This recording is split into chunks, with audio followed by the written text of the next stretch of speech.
6절부터 18절까지의 말씀입니다. 구약성경 사사기 10장 6절부터 18절까지의 말씀. 사사기 10장 6절부터 18절까지의 말씀을 저와 여러분이 한 절씩 교독하고 마지막 절은 함께 읽도록 하겠습니다. 사사기 10장 6절부터 18절까지의 말씀, 하나님 말씀입니다. 이스라엘 자손이 다시 여호와의 목전에 악을 행하여 바알들과 아스타롯과 아람의 신들과 시돈의 신들과 모압의 신들과 암몬 자손의 신들과 블레셋 사람들의 신들을 섬기고 여호와를 버리고 그를 섬기지 아니하므로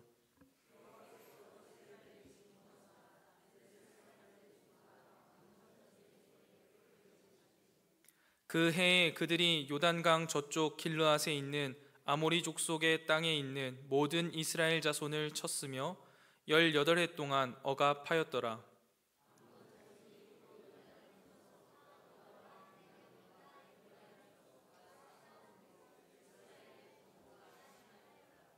이스라엘 자손이 여호와께 부르짖어 이르되 우리가 우리 하나님을 버리고 바알들을 섬김으로 주께 범죄하였나이다 하니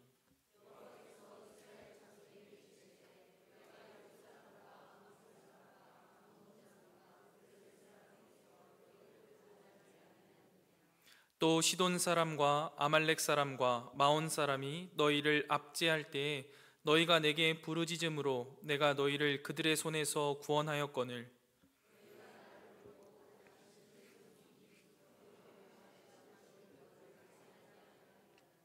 가서 너희가 택한 신들에게 부르짖어 너희의 환난 때에 그들이 너희를 구원하게 하라 하신지라.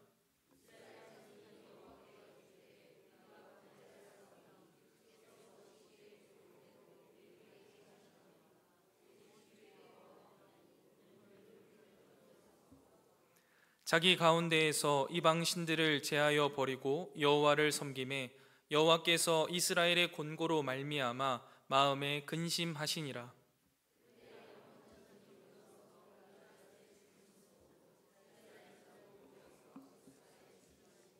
함께 읽겠습니다.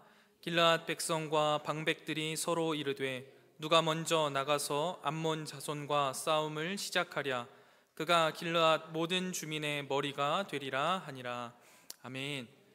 괜시리 마음이 설레는 5월의 첫날 사랑하는 성도님들과 함께 말씀을 나눌 수 있어서 참 행복합니다. 오늘 노동자의 날이라서 아마 많은 분들이 쉬셨을 것 같은데 행복한 시간 보내셨습니까? 이 시간에는 하나님께서 주시는 은혜를 사모하는 마음으로 겸손히 말씀 앞에 나아가는 시간이 되기를 소망합니다. 제가 사사기를요 인물 중심으로 이제 강의해 나가고 있는데요. 이제 기드온의 아들 아비멜렉 이후에 사사기 10장 1절부터 5절까지에 보시면 소사사 2명이 등장하는데요. 이 2명의 사사인 돌라와 야이를 이야기를 합쳐서 설교해도요 그 내용이 너무 적어서 설교로 여러분들과 나누기는 어려울 것 같고요. 한번 쭉 읽어보시면서 짧은 본문이니까요 이런 사사도 있구나 정도로 보시면 좋을 것 같습니다. 좀 중요한 의미가 있다라고 한다면 사사 돌라 이야기를 보면요 보통 사사들의 이제 통치 기간이 사사 돌라 이전에는요 한 40년에서 80년 정도 됩니다. 그런데 돌라의 통치 기간은요 23년 정도밖에 되지 않거든요. 이 기하급수적으로 줄고 있습니다. 이것은 이스라엘이 끊임없이 빠르게 타락하면서 점점 평화의 기간이 이제 짧아지는 것을 의미하고 있습니다. 그래서 소위 이제 나선윤 구조라고 하는데요. 이스라엘 백성들이요 죄를 더 빨리 짓기 시작하는 겁니다. 하나님께 부르짖어서 용서해 주시면 이제 또 금방 죄를 짓고 또 금방 죄를 짓고 하면서 사사의 기간들도 굉장히 줄어드는 것이죠. 그리고 또 그 다음 사사 야이를 보면요 아들이 30명 있었다라고 나오고요 그 아들들이 모두 어린 나귀를 타고 있고 30개의 서금을 각각 다스렸다라고 되어 있는데요.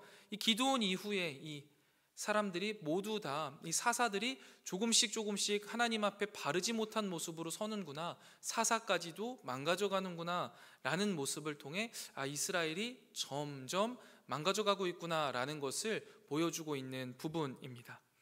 자, 그러면 이제 본격적으로 오늘 함께 읽은 본문인 사사기 10장 6절부터 18절까지의 말씀을 함께 볼 건데요. 이 부분의 이야기는 뭐냐면 사사 입다가 등장하게 된 배경에 대한 이야기, 배경에 대한 설명입니다. 그러니까 백그라운드를 이야기하는 겁니다.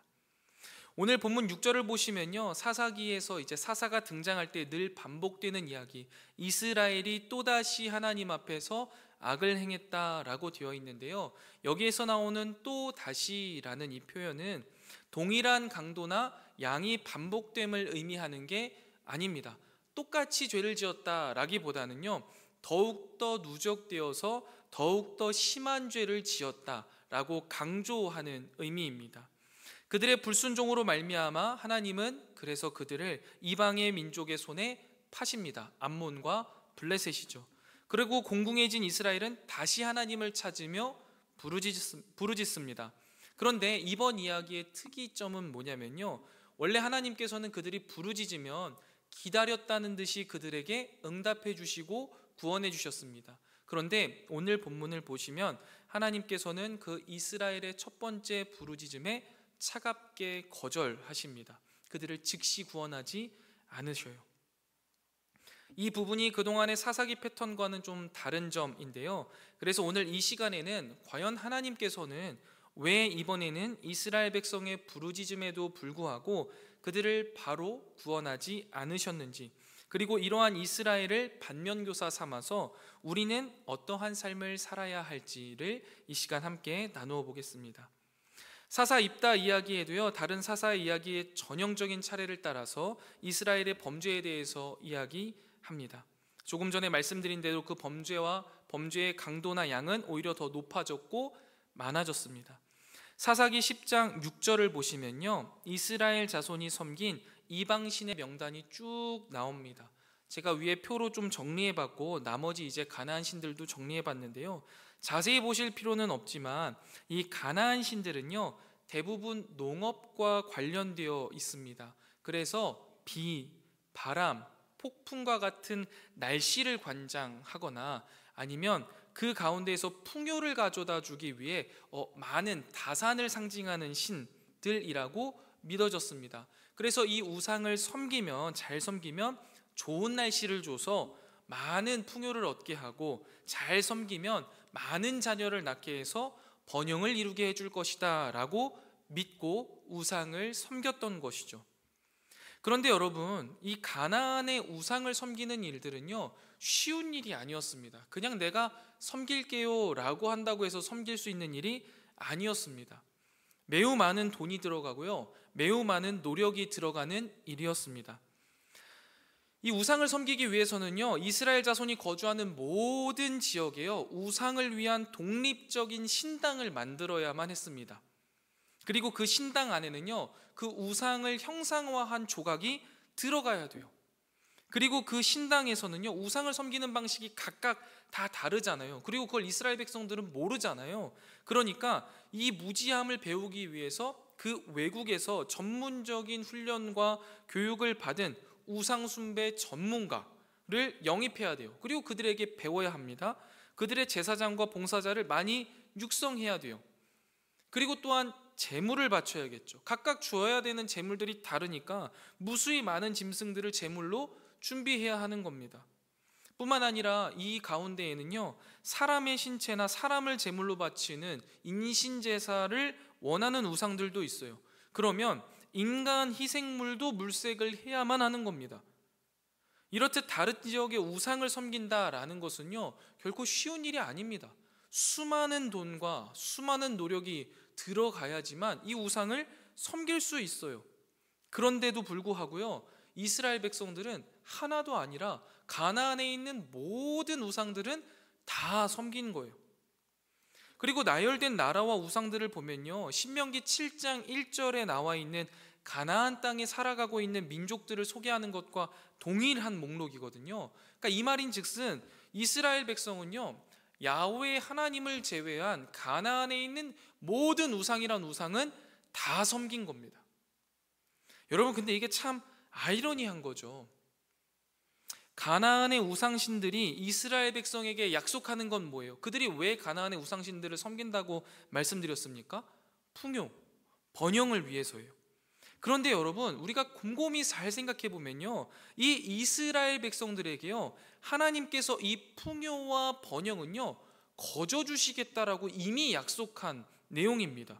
그리고 그들은 실제로 가나안 땅에 들어가서 풍요와 번영을 누리고 있던 자들이에요.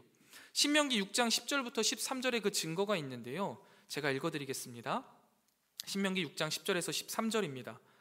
내 하나님 여호와께서 내 조상 아브라함과 이삭과 야곱을 향하여 내게 주리라 맹세하신 땅으로 너를 들어가게 하시고, 내가 건축하지 아니한 크고 아름다운 성읍을 얻게 하시며, 내가 채우지 아니한 아름다운 물건이 가득한 집을 얻게 하시며, 내가 파지 아니한 우물을 차지하게 하시며, 내가 심지 아니한 포도원과 감람나무를 차지하게 하사 내게 배불리 먹게 하실 때에 너는 조심하여 너를 애굽 땅 종되었던 집에서 인도하여 내신 여호와를 잊지 말고 내 하나님 여호와를 경외하며 그를 섬기며 그의 이름으로 맹세할 것이니라.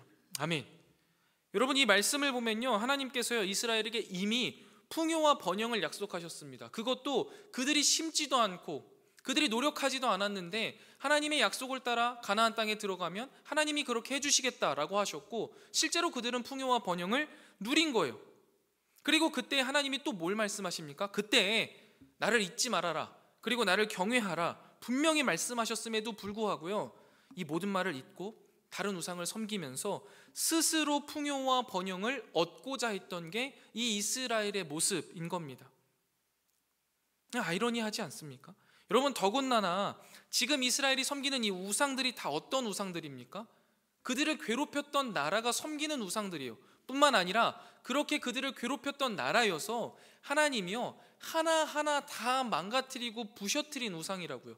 하나님 앞에 다 무릎 꿇었던 우상들인데도 불구하고 그들은 지금 그 우상을 섬기고 있는 거예요.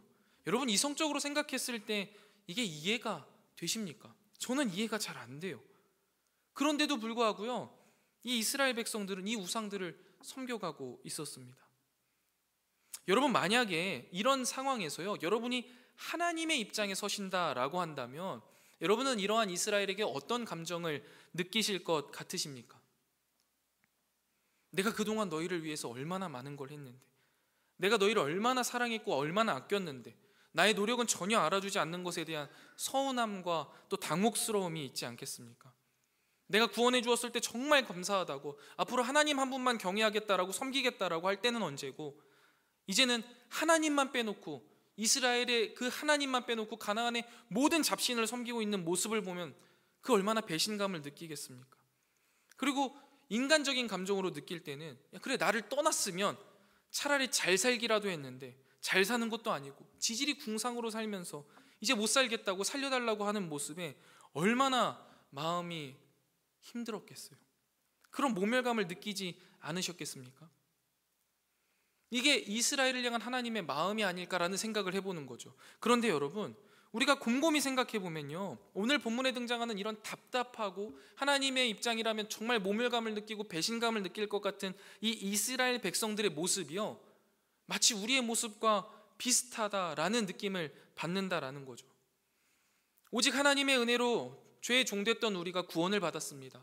그래서 더 이상 죄의 종노릇하지 않고 의의 자녀로서 하나님의 나라를 위해서 살아갈 수 있고 살아야만 하는데, 도리어 그 자유를 가지고 우리는 그 이전에 우리를 옥죄었던 그 죄의 관점 그대로, 이 세상의 관점 그대로, 세상의 방식 그대로, 이 땅에서의 풍요와 번영과 쾌락을 추구하는 세속적인 가치관으로 여전히 우리가 살아가고 있는 모습은 없냐라는 거죠. 그러면서 하나님 말씀대로 사는 것은 너무 힘들다, 고리타분하다 라고 말하면서 풍요와 번영을 위해서 이스라엘 백성들이 우상 숭배를 위해 너무나 많은 물질과 시간을 투자했던 것처럼 나의 풍요와 번영을 위하여서 나의 물질과 시간과 열정을 투자하는 일은 너무나 당연하게 생각하는 것이 우리의 현실 아니겠습니까? 말씀을 묵상하고 기도하기 위한 시간은 도저히 낼 수가 없을 정도로 하루에도 너무나 바쁜 시간을 보낸다라고 스스로에게 말하면서 정작 내가 하고 싶은 일을 위해서는 퇴근 후에 자기 개발을 위해서 수많은 시간을 할애하기도 하고, 건강을 위해 몇 시간씩 운동을 하기도 하고, 돈을 더 벌기 위해서 잠을 줄여가며 투잡, 쓰리잡까지도 달려가는 이 현실을 보면서 과연 우리는 이스라엘과 얼마나 다른 삶을 살아가고 있느냐라는 거죠. 여러분, 근데 오해하지 않으셨으면 좋겠어요. 저는 자기 개발을 위해, 또한 건강을 위해, 물질을 더 벌기 위해 노력하는 삶이 잘못되었다라는 것을 말씀드리는 게 아니에요. 또한 하나님의 말씀대로 살아가는 하나님의 백성의 삶이 그저 하루의 일부분을 떼어서 말씀을 묵상하고 기도하는 것으로 그게 전부다라고 말하는 것도 아니고요. 그저 단적인 예를 드는 거예요.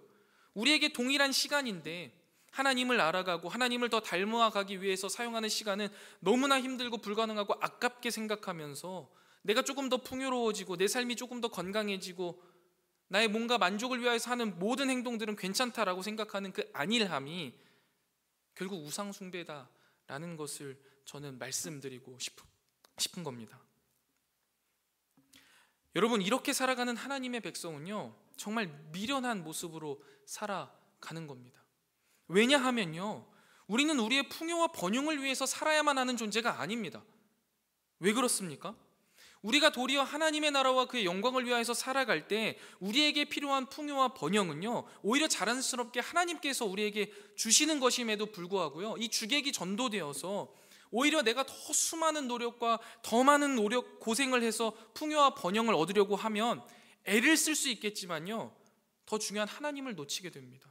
그러면 그 가운데 고통 속에서 불행한 인생을 살아가게 되는 거예요. 그게 이스라엘이 살았던 모습인 건데 우리는 그 모습을 혹여나 답습하고 있지는 않느냐라는 거예요. 사랑하는 성도 여러분, 우상 숭배라는 게 별다른 것이 아닙니다. 집에 금으로 만든 우상이 있어야지만 우상 숭배가 아니잖아요. 우리의 삶의 목적이 바뀌는 게 곧 우상 숭배 아니겠습니까? 그래서요, 여러분, 이 우상 숭배라는 게요, 사실은 우리 안에 굉장히 평범하게 우리의 일상 속에 스며들어 있을 수가 있어요. 너무나 익숙해지고 당연하다라는 생각이 들 수 있다라는 거예요. 나도 모르게 하나님의 나라가 내 인생의 목적에서 한참 후순위로 밀려나 있는 거예요. 더 이상 생각조차 나지 않을 정도로요. 지금 내 하루를 살아내는 게 급급하다라는 이유로 하나님과 하나님 나라에 대해서는 전혀 생각하지 못하는 거죠. 여러분, 그게 우상 숭배라는 거예요. 그리고 오히려 하나님을 위해 살아갈 때 당연히 주어질 것들, 그 풍요와 번영을 위하여서 내 힘으로 아등바등하면서 살아내는 것, 그게 우상 숭배 아니겠습니까? 그 우상 숭배를 하면서 살아가는 그리스도인의 삶은요, 참으로 불쌍한 인생인 겁니다. 차라리 하나님을 모르는 사람들이라면 그렇게 사는 게 마땅하겠죠. 그러나 우리는 그렇지 않잖아요. 이 시간 스스로의 삶을 되돌아보면서 정말 내 삶의 목적이 하나님 나라를 위해 사는 것인가, 하나님을 더 알아가고 하나님을 더 닮아가고 하나님을 더 사랑하는 것이 내 삶의 진실된 목적인가를 다시 한번 점검해보는 이 시간이 되기를 주님의 이름으로 축원드립니다. 계속해서 살펴보면요, 우상 숭배에 빠진 이스라엘 백성들에게 하나님이 진노하십니다. 그리고 그들이 섬기는 그 우상들을 섬기는 나라 블레셋과 암몬을 들어서 사용하시고요, 그들에게 이스라엘 백성을 파셨다라고 기록하고 있어요. 여기에 사용된 팔다라는 이 단어는요, 잠시 빌려준 것도 아닙니다. 일시적인 대출이나 양도도 아니에요. 그냥 완전한 소유권 이전입니다. 네 맘대로 해 라는 거죠. 그렇기 때문에 이 블레셋과 암몬, 이방 민족이요, 이스라엘 백성을 얼마나 강하게 괴롭히던, 어떤 식으로 유린하고 얼마만큼 파괴하던 나 신경 쓰지 않겠다라는 마음인 거예요. 하나님의 상심과 분노를 드러내는 단어, 그게 팔다입니다. 그런데 여러분, 이 이야기를 들으면요, 이게 대치되는 장면이 하나 떠오릅니다. 그게 뭐냐면 욥기 이야기입니다. 욥기에서요, 하나님이 보여주셨던 모습과는 다른 모습이에요. 욥기에서 하나님께서는요, 마귀의 활동에 대해서요, 그 행악의 범위를 제한하시죠. 욥의 생명은 못 건드리게 하셨어요. 그런데 이번에 하나님은 어떠십니까? 어떠한 제한도 없습니다. 이스라엘 백성을요, 이방인의 손에 훌쩍 넘겨주세요. 한도가 없는 형벌인 것이죠. 여러분, 우리가 인생을 살아가면서요, 겪게 되는 고통의 이유는 참 다양합니다. 그 중에 욥이 겪은 고통처럼 의인의 고통도 있습니다. 그리고 오늘 우리가 본문에 등장하는 것처럼 우상 숭배와 같은 나의 죄로 인한 하나님의 징계로 말미암아 겪는 고통도 있어요. 이것을 구분할 수 있는 방법은요, 조금 전에 말씀드린 대로 과연 내 삶의 목적이 무엇인가를 되돌아보면 되겠습니다. 내가 동일한 고통 속에 있을 때 내 삶의 목적이 분명히 하나님과 그 나라와 그의 의를 위한 것이라면요, 지금 주어진 고통을 어떻게 해야 됩니까? 견디고 인내해야 하는 거예요. 왜냐하면 한도가 있는 고통이니까요. 그리고 분명히 견디고 인내하게 하실 겁니다. 그건 하나님이 이끌어 가실 거예요. 그런데 내 삶의 목적이 하나님이 아닌 다른 것이었다면, 풍요와 번영이나 이런 것들이었다면, 이것은요 어떤 형벌이에요? 한도가 없는 형벌이에요. 결코 견디지 못할 겁니다. 이 고통은 계속될 거예요. 그 강도는 점점 강해질 겁니다. 그럼 어떻게 해야 됩니까? 하루속히 회개하고 돌이키는 게 능사인 거예요. 그게 지혜로운 모습인 거예요. 오늘 본문 8절부터 9절을 보면요, 이스라엘이 받는 형벌적 고난에 대해서 자세히 설명하고 있는데요, 이스라엘 백성이 이방 나라들에게 시달린 구체적인 지역과 기간이 등장합니다. 하나님께서 이번에 특별히 고난받게 하신 첫 번째 지역은 요단강 동편에 있는 길르앗이라는 지역입니다. 지도에 보시면요, 우측 상단에 빨간색 동그라미로 표시해 두었습니다. 길르앗이라는 이 지역인데요, 북쪽과 남쪽에 강을 끼고 있습니다. 산악 지역인데다가요, 강수량이요 700에서 800mm 되는 굉장히 비옥한 땅이에요. 그래서 도시로 발전할 수 있는 좋은 여건을 가지고 있습니다. 그래서요 여러분, 이 르우벤 지파, 갓 지파, 므낫세 반 지파가요 가나안 땅에 들어가기도 전에 이 땅을 보고, 야, 이 땅이 너무 좋습니다, 우리 여기에 있을래요 했던 땅이 바로 이 길르앗 땅입니다. 그런데 이 땅을요, 이제 밑에 보시면 빨간색으로 암몬이라고 써 있는 그 암몬 사람들이 공격하기 시작하는 거예요. 그 땅을 갖고 싶으니까요. 그리고 하나님이 파셨으니까요. 그렇게 그들이 공격하고 18년 동안이나 괴롭힙니다. 거기서 끝난 게 아니에요. 그 암몬과 블레셋이요, 그 요단강을 넘어가서 왼쪽에 있는 유다와 베냐민, 에브라임 지파까지도 괴롭혔다라고 말합니다. 그러면서 이스라엘의 곤고가 심하였다라고 9절에 기록하고 있는 거죠. 여호와 하나님을 버리고 이방 우상들을 섬기던 이스라엘 백성들은요, 도리어 그들이 섬기는 우상을 섬기는 그 이방 나라에 의해서 고통받게 된 거예요. 그들을 섬겼는데 그들은 공격을 하는 거죠.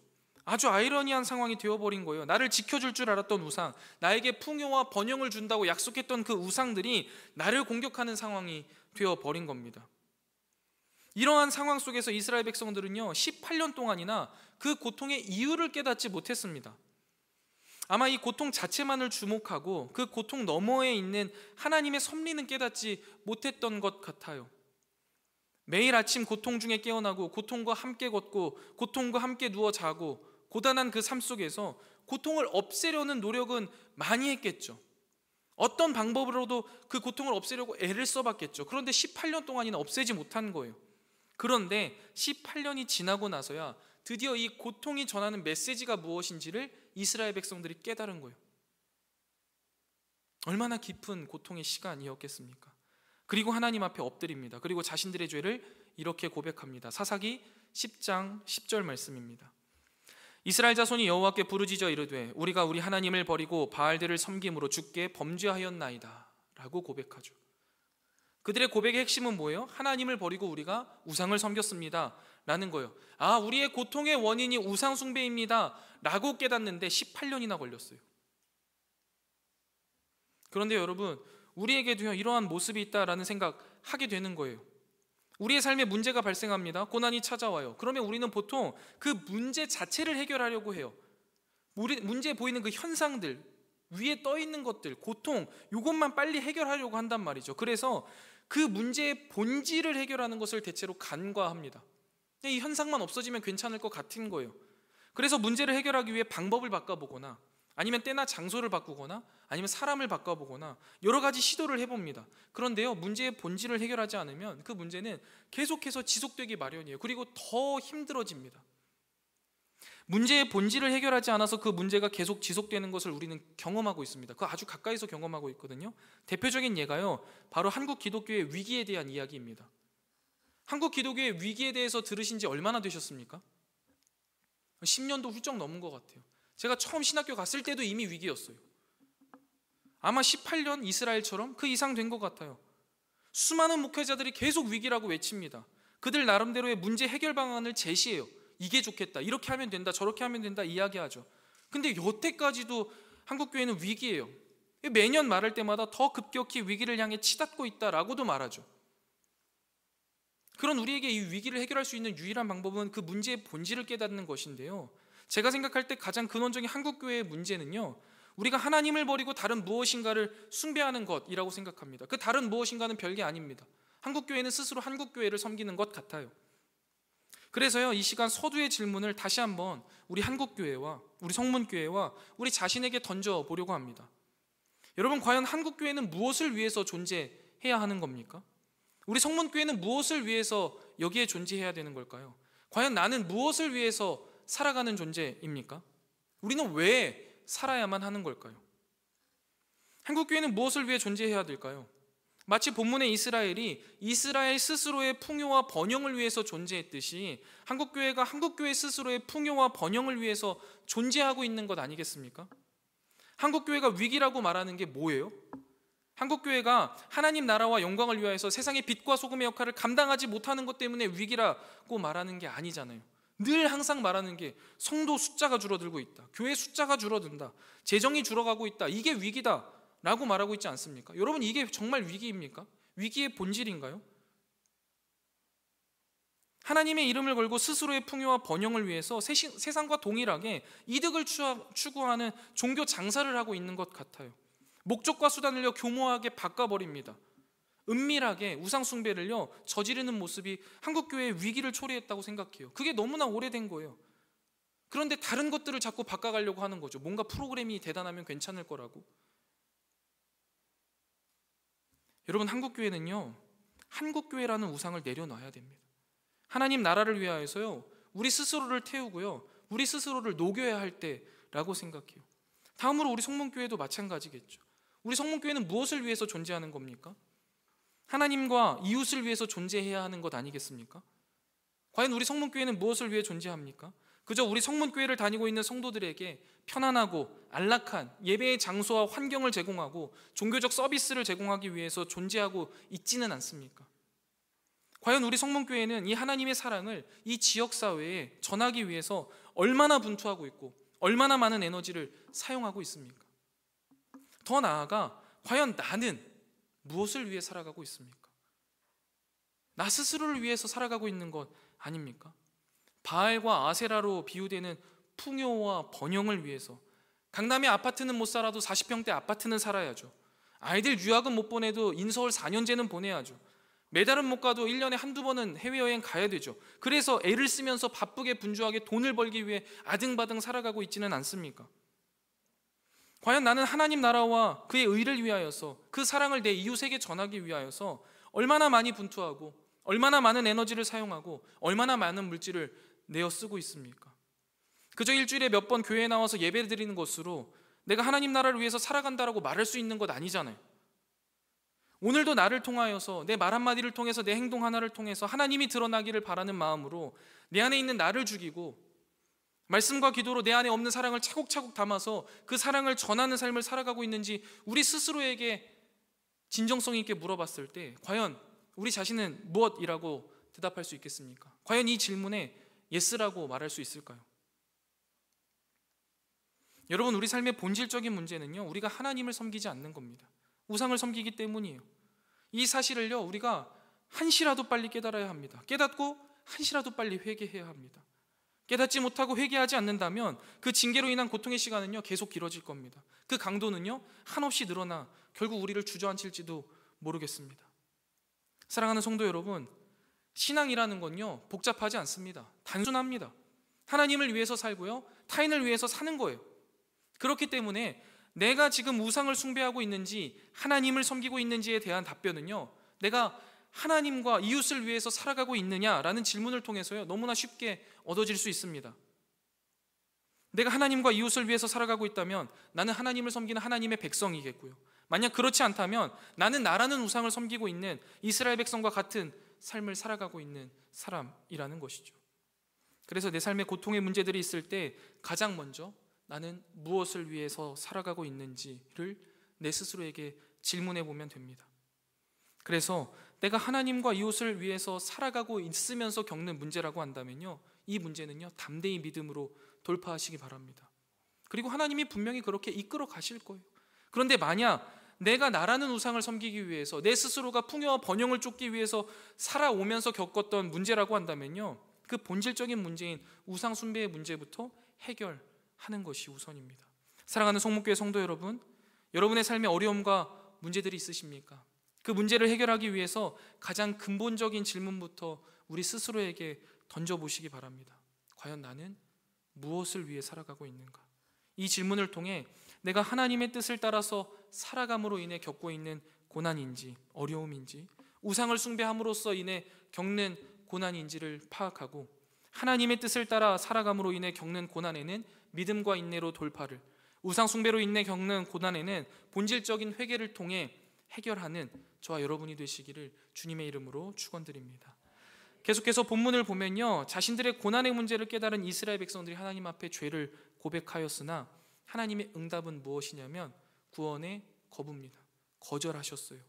그 이유를 11절부터 14절에 말씀하셨습니다. 하나님께서 과거에 애굽과 아모리와 암몬과 블레셋과 시돈과 아말렉과 마온의 손에서, 모든 가나안 족속의 손에서 이스라엘 백성들을 구원해 주셨는데 그들은 그 은혜를 망각했다라는 것이죠. 그리고 하나님을 버렸습니다. 우상을 섬기는 영적인 간음을 저질렀습니다. 그런 하나님께서 13절에 내가 다시는 너희를 구원하지 아니게 하리라 라고 차갑게 말씀하십니다. 그리고 그들에게 너희가 선택한 신들에게 가서 환난의 때에 부르짖어 보라고, 그래서 그 신들이 너희를 구원할 수 있는지 확인해 보라고 말씀하십니다. 너무나 차갑고 너무나 단호하게 느껴져요. 이러한 거절을 들었을 때 여러분이 이스라엘의 입장이라면 어떠시겠습니까? 하나님이 멀게만 느껴지고 서운한 마음이 가득하실 것 같습니까? 그거는 우리가 그 하나님의 마음을 잘 이해하지 못했기 때문일 겁니다. 하나님의 마음을 제대로 이해한다면 오늘 본문의 이스라엘 백성처럼 행동하겠죠. 하나님의 단호한 거절에 이스라엘 백성들이 어떻게 말합니까? 다시 한번 자신들의 죄를 고합니다. 자신들의 죄로 인해 하나님 보시기에 좋을 대로 그들에게 무엇이든 행하시라고 말씀하십니다. 형벌을 달게 밟겠다라는 진심이에요. 이것은 하나님께서 13절 14절에 말씀하신 그 차갑게 거절하신 그 의도를 분명히 알고 그것에 대한 바른 대답입니다. 하나님의 그 차가운 거절에도 불구하고 포기하지 않고 도우심을 구하는 것, 그것이 하나님의 백성의 바람직한 처신이고 유일한 방법입니다. 왜냐하면 이 하나님의 차가운 거절은요, 사실 애끓는 사랑의 다른 표현이기 때문이죠. 오늘 설교의 제목이요, 애끓는 사랑입니다. 애끓다라는 말은요, 애라는 창자를 뜻하는 명사에다가 끓다라는 동사가 합쳐진 단어입니다. 몹시 답답하거나 안타까워 속이 끓는 듯하다라는 의미를 가지고 있는 단어가 이 애끓다라는 단어입니다. 오늘 우리가 읽은 본문 16절에는 이 애끓는 사랑의 다른 표현이 등장하는데요, 여호와께서 이스라엘의 곤고로 말미암아 마음에 근심하시니라 라는 이 표현입니다. 여기에서 이 마음이라고 표현된 단어는 우리가 잘 알고 있는 히브리 단어 네페시가 쓰였습니다. 이것은 하나님께서 인간을 창조하실 때 코에 생기를 불어넣으시니 그 생명이 되었다라고 할 때 쓰인 단어입니다. 생명을 의미하는 단어예요. 그리고 근심하시니라 라는 이 단어는 줄어들다 라는 의미로도 쓰이는 단어이거든요. 그래서 이것을 잘 번역하면요, 이 마음이 근심하시니라 라는 표현은 생명이 줄어들 정도로 근심했다 라는 의미입니다. 자신들의 고통의 이유가 하나님을 버리고 우상을 섬긴 죄라는 것을 깨닫고 18년이라는 세월 동안 자신들이 그동안 섬겼던 우상들이 자신을 결코 구원할 수 없음을 깨달은 이스라엘의 16절 말씀을 보면 이제 자신의 죄를 고백하고 구원을 위해 하나님께 기도한 후에 실제로 자신의 삶에서 이 우상을 제하여 버리고 여호와를 섬기기 시작했습니다. 그러자 이스라엘의 도우심을 차갑게 거절했던 그 하나님께서 그들의 고통으로 말미암아 마음이 근심하시면서 생명이 줄어들 정도로 그들을 사랑하고 계심을, 그들을 향한 애끓는 사랑을요, 이제 드러내시는 거죠. 여러분, 이것이 하나님과 이스라엘이 어떤 관계인지를 너무나 잘 드러내는 부분이라고 생각합니다. 자기 백성이 고통당할 때 마음이 근심이 가득해서 생명이 짧아지는 것처럼 느끼실 정도로 하나님은 애끓는 사랑으로 그 백성을 사랑하고 계셨던 겁니다. 18년 전에도, 아니요, 태초부터 이스라엘 백성들을 택하시고 그들이 하나님을 끊임없이 배반하고 하나님 앞에 불순종했던 그 순간조차도 하나님은 그들을 애끓는 사랑으로 사랑하셨던 거죠. 여러분, 사랑해본 사람은 알지 않습니까? 사랑은요, 서로의 고통을 공유할 수밖에 없습니다. 상대방의 아픔이 나의 아픔이 된다고요. 상대방의 고통이 나의 고통이 돼요. 이 말인즉슨 이스라엘 백성들이 고통을 겪은 18년이라는 기간은 이스라엘 백성들 혼자서 고통을 겪은 게 아니라 오히려 하나님이 더 큰 마음의 고통을 경험하고 계신 시간이었다라는 것을 말하고 있는 겁니다. 하나님께서 이스라엘의 요청을 차갑게 거절하신 것 같지만 사실은 더 나에게 가까이 오라고, 모든 것을 나에게 향하라고, 나를 향해 전부를 걸라고, 단 한순간도 한눈 팔지 말고 나만 바라보며 믿음의 길을 걸어가라고 하시는 역설의 거절이자 애끓는 사랑의 표현이었던 것이죠. 사랑하는 성문교회 성도 여러분, 하나님을 우상 잡신보다 못하게 여기고 온갖 우상들을 최선을 다해서 섬기던 이스라엘을요, 하나님은 애끓는 사랑으로 사랑하셨습니다. 그래서 그들이 돌아오도록 징계하시고 때로는 차갑게 거절하시기도 한 그 하나님의 본 마음이 애끓는 사랑이었습니다. 자기 백성을 위해 고통을 허락하시고 그 고통당하는 것을 보면서 자신의 생명이 짧아질 정도로 하나님은 사랑으로 그 백성과 자신을 묶으셨습니다. 아마 여기 계신 부모님들은 이 하나님의 애끓는 사랑을 조금은 이해하실 수 있을 겁니다. 부모는 자녀를 절대 포기하지 못하잖아요. 자녀가 어린 시절에는 부모님이 전부고 그 부모님 말씀에 잘 순종하지만 청소년기가 되고 나서 자아가 형성이 되면 부모님 말씀에 이제 불순종하기 시작하죠. 자기 말이 다 옳다고 착각에 빠져 살아가기도 합니다. 그래서 잘못된 길로 들어서려고 하면 막아서기도 하고, 잘못 뛰었다고 몇 번을 말하기도 하고, 말이 잘 통하지 않으면 회초리를 들기도 합니다. 그럼에도 고집을 피우면 어쩔 수 있겠습니까? 어쩔 수 없이 기다리는 거죠. 애끓는 마음으로 기다리고 또 기다립니다. 잘못했다라고 하면 용서해 주기도 하고, 그게 자꾸만 반복이 되면 때로는 차갑게 대하기도 합니다. 그러나 그 모든 일련의 순간순간에도 단 한순간도 자녀를 사랑하지 않은 적이 없잖아요. 애끓는 사랑으로 그 자녀를 바라보고 있고 그 자녀가 온전히 세워지기를 기도하고 있는 것. 자녀를 질책하고 훈육할 때, 자녀를 차갑게 대할 때 자녀보다 더 마음 아픈 게 부모의 마음 아닙니까? 그것을 애끓는 사랑이라고 말할 수 있겠죠. 그런데 하나님이 우리를 그런 애끓는 사랑으로 사랑하신다는 겁니다. 이스라엘을 그런 애끓는 사랑으로 사랑하셨다라는 거예요. 그래서 신앙의 청소년기가 훌쩍 지나 신앙의 성숙을 이루어야 하지만 여전히 신앙의 청소년기를 보내고 있는 우리를 향해 애끓는 사랑으로 우리를 사랑하셔서 고치시고 세워가시고 때로는 차갑게 대하시고 하나님의 백성으로 세워가는 이 작업을 끊임없이 계속하고 계신다는 이 사실이 우리에게는 큰 위로가 되고 다시 한번 하나님 뜻대로 살아가리라 결단하며 회개할 힘이 되는 겁니다. 말씀을 정리하겠습니다. 오늘의 본문은 이스라엘 백성들의 만성적인 우상 숭배 행위와 그로 인한 심판과 회개, 그리고 차가운 거절과 그 안에 숨겨진 애끓는 사랑에 대해서 우리는 함께 살펴보았습니다. 이스라엘 백성들은 약속의 땅 가나안에 들어가서 다양한 이방 민족들과 함께 교류하고 살아가면서 자신을 구원하신 하나님을 잊어버렸습니다. 그리고 하나님을 섬길 때 당연히 누려질 평안과 번영을 위해 오히려 하나님을 버리고 우상을 숭배했습니다. 그리고 그 우상을 숭배하는 것이 몸에 배어서 일상과 상식이 모두 세상적인 가치관으로 바뀌어 버렸습니다. 그렇게 영적으로 무신경하고 무감각한 그들을 일깨우기 위해 하나님은 징계하셨고, 그런데도 그들은 자신의 잘못이 무엇인지를 깨닫는데도 18년이라는 시간이 흐를 정도로 깊은 우상 숭배에 빠져 있었던 겁니다. 이후 그들은 그 고통의 시간 가운데 자신들의 잘못이 우상 숭배라는 것을 깨닫고 회개하였습니다. 그러나 그들에게 처음 돌아온 하나님의 대답은 차가운 거절이었습니다. 그러나 그 차가운 거절조차 이스라엘을 향한 하나님의 애끓는 사랑이었다는 거죠. 이후 그들은 자기 백성의 아픔보다 더 아파하시는 하나님의 그 애끓는 사랑을 깨닫게 되었고 그 삶을 하나님에게로 돌이키게 되었습니다.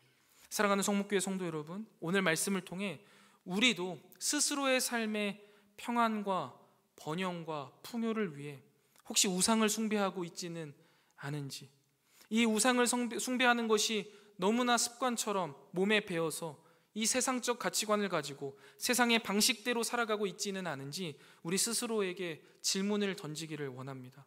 그리고 그런 불순종의 모습들이 있다면 이 시간 회개하며 하나님 앞에 나아가고, 만일 그때 하나님께서 차가운 거절을 하실지라도 그것은 애끓는 사랑의 다른 표현이라는 것을 믿으며 나보다 더 아파하시는 하나님의 애끓는 사랑을 의지하여 다시 한번 하나님께로 돌이켜 믿음의 삶으로 하나님의 사랑 안에서 행복과 평화를 누리며 살아가는 저와 여러분 다 되시기를 주님의 이름으로 축원드립니다.